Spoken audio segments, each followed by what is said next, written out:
On paper, the P-47's first weeks over Europe offered every reason to expect a short career. It was large, heavy, and unfamiliar to the people flying it. The aircraft demanded altitude discipline, but the fight was often decided by instinct at medium altitude, where German pilots had spent years refining what to do next. The Thunderbolt could not win the contest the Luftwaffe wanted to force. If it was pulled into a flat turning engagement, it bled speed in space. If it tried to follow a climbing spiral at low altitude, it spent power where it would not get it back. German pilots understood that immediately. The FW-190 could choose how the merge happened. The Bf-109 could threaten the vertical and make the decision feel urgent. The P-47, early on, was often reacting. The American pilots were also arriving with an empty ledger.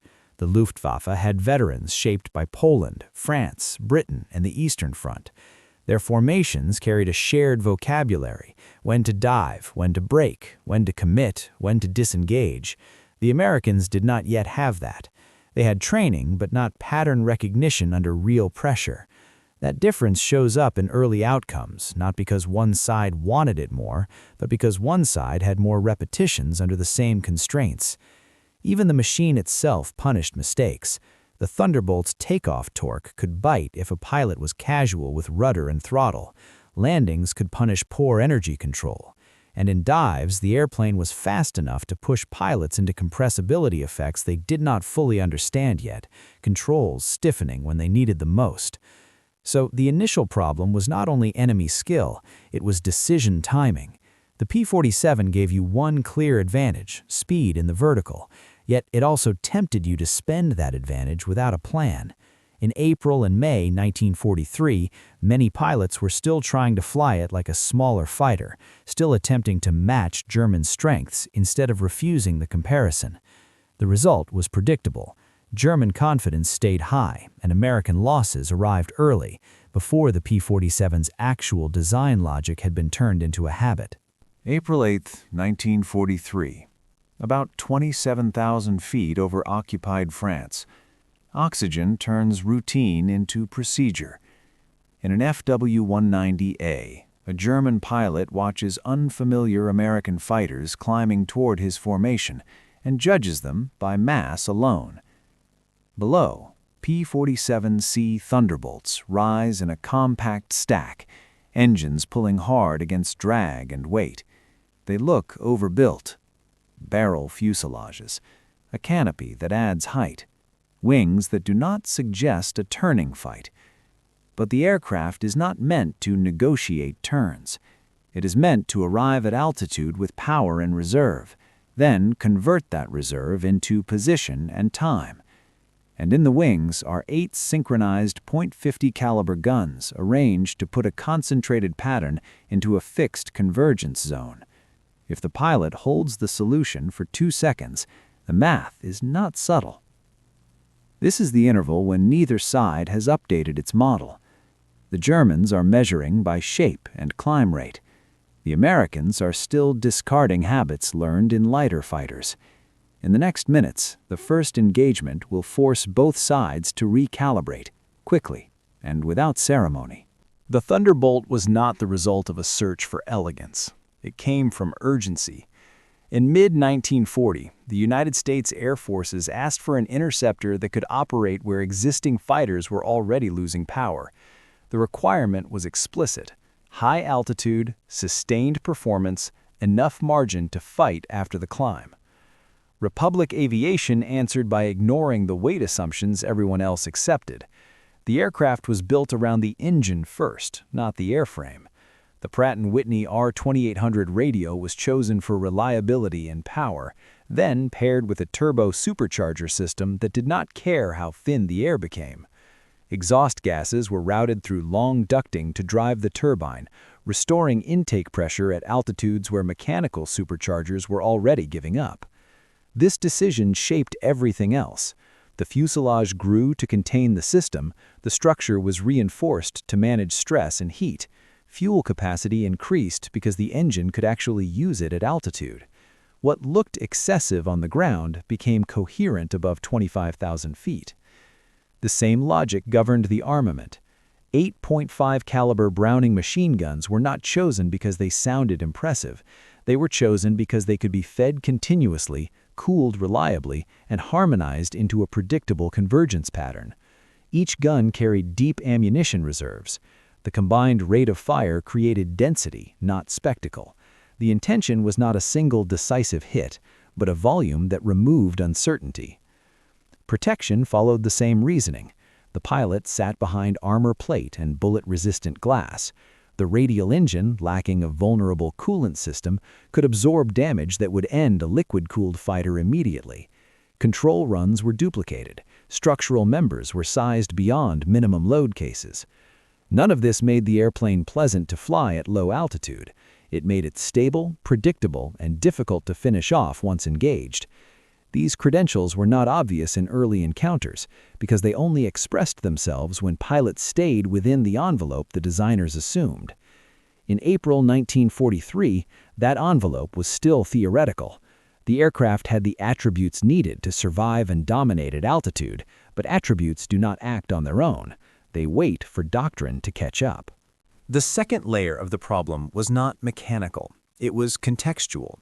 In early 1943, the Luftwaffe still operated as a system built around experienced judgment. Units like JG-26 did not need instructions for every engagement. They relied on shared assumptions formed over thousands of sorties. They expected the opponent to contest the merge, to accept a turning fight, or to attempt a climb they could punish. The Iron Thunderbolt disrupted none of that at first. In its early use, it confirmed German expectations. When American pilots tried to defend bombers by staying close and reacting, the aircraft's disadvantages became visible. Loss ratios reflected this. Reports described a heavy fighter that could be separated, pressured, and finished if engaged on German terms.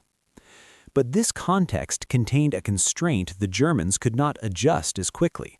Their tactical system assumed scarcity. Ammunition was limited. Fuel margins were narrow. Pilots were assets to be preserved. Every engagement was measured against what could be replaced and what could not. The American system assumed the opposite. Aircraft were expected to return damaged. Ammunition was meant to be expended decisively. Engines were run hard because replacements existed. This assumption fit the Thunderbolt precisely. Its weight penalty translated into dive authority. Its fuel consumption was accepted because logistics supported it. Its gun battery was sized for sustained fire because resupply was routine. These choices only mattered once pilots stopped trying to win individual dogfights and instead managed position over time. Pressure accelerated this shift. Bomber losses demanded answers. Commanders did not ask whether the P-47 could turn with German fighters. They asked whether it could deny altitude, disrupt attacks, and survive long enough to repeat the process on the next mission. That reframed success. Training emphasis changed accordingly.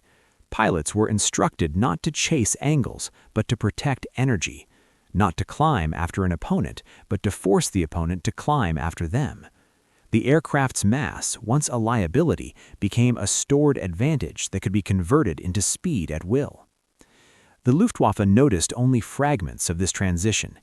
Early intelligence reports continued to rate the P-47 as inferior in maneuverability. What they missed was the narrowing set of decisions German pilots were being allowed to make. Each engagement began slightly higher, slightly faster, with less room to choose. By mid-1943, the context had shifted. The Thunderbolt was no longer trying to solve the same problem as its opponent.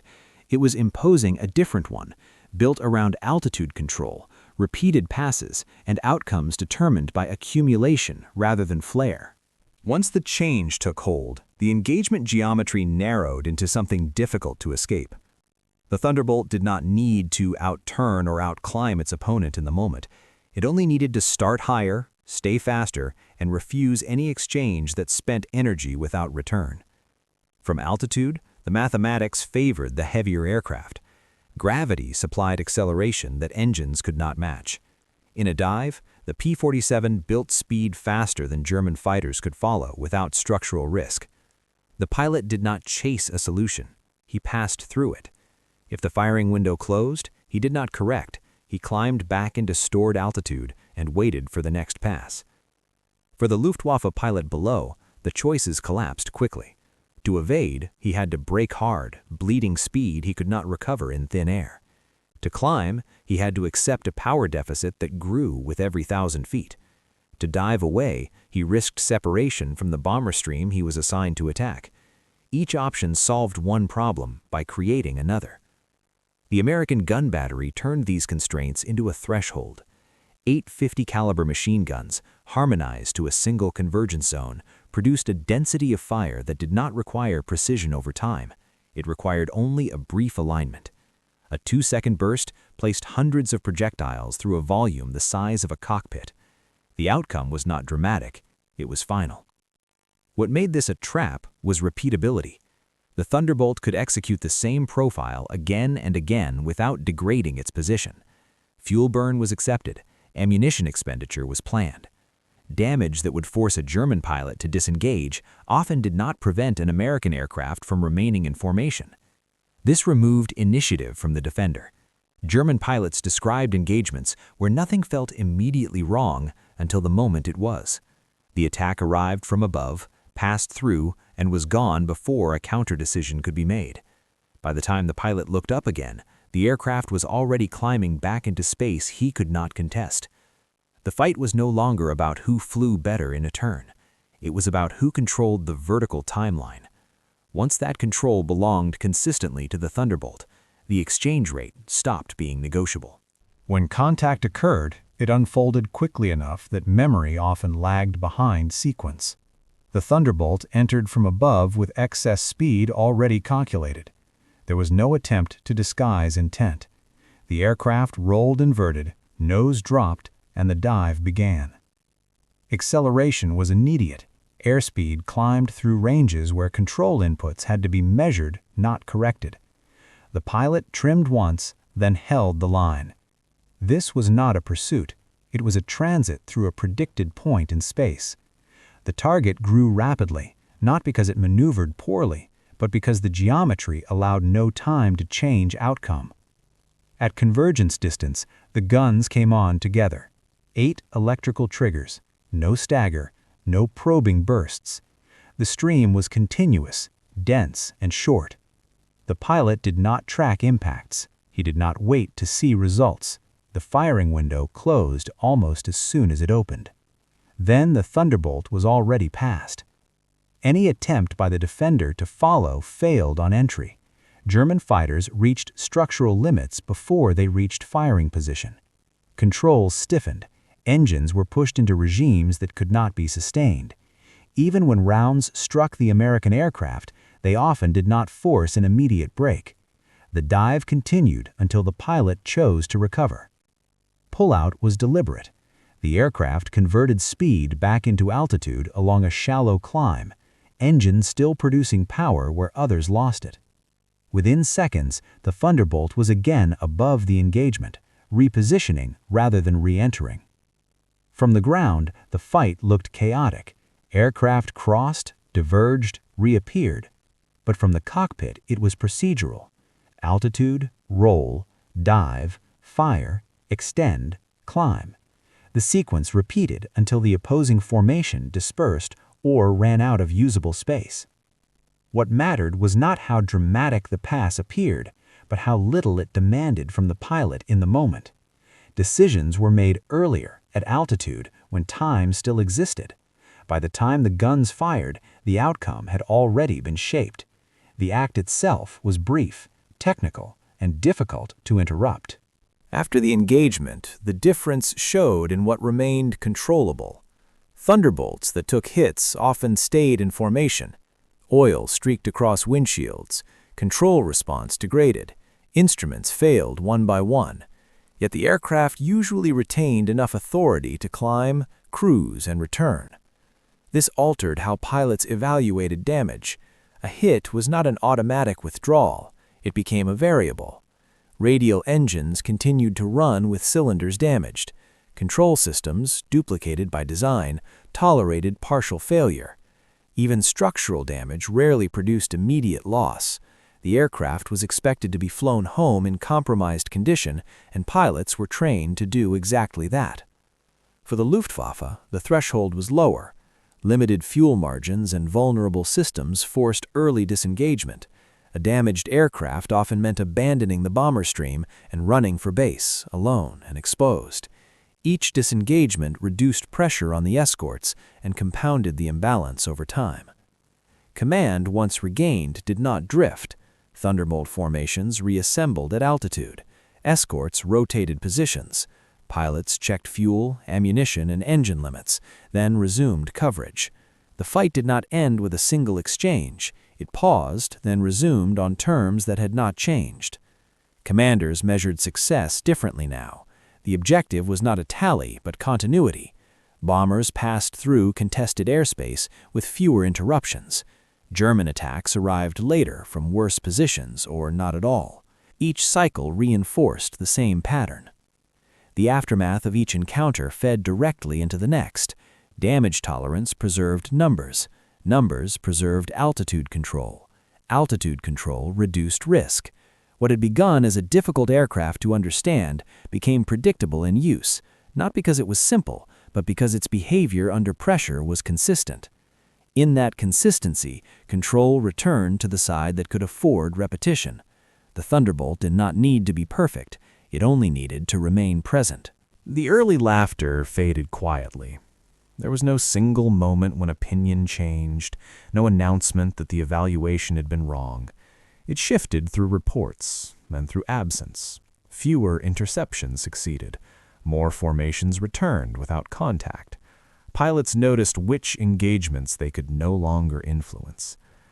The Thunderbolt did not redefine air combat through finesse. It did so by narrowing the range of acceptable decisions for the opponent. Once altitude control became routine, the aircraft's mass, endurance, and gun battery combined into a system that was difficult to disrupt. The 8 50-caliber machine guns mattered not as symbols, but as constants. When they were brought to bear, the exchange ended. What the Luftwaffe encountered was not a single superior aircraft, but a way of fighting that assumed continuation. Losses were absorbed. Damage was expected. The same formations appeared again the next day. Over time, this removed choice. Engagements stopped being contests of skill and became exercises in arithmetic. By the end of the war, the assessment was unambiguous. The P-47 had entered combat as an object of misjudgment and remained present long enough to enforce a correction. It did not demand admiration. It required accommodation. The laughter in 1943 had been based on shape and habit. The silence that followed was based on experience. 8 synchronized guns, applied repeatedly from positions that could not be contested, had settled the argument without needing to explain it.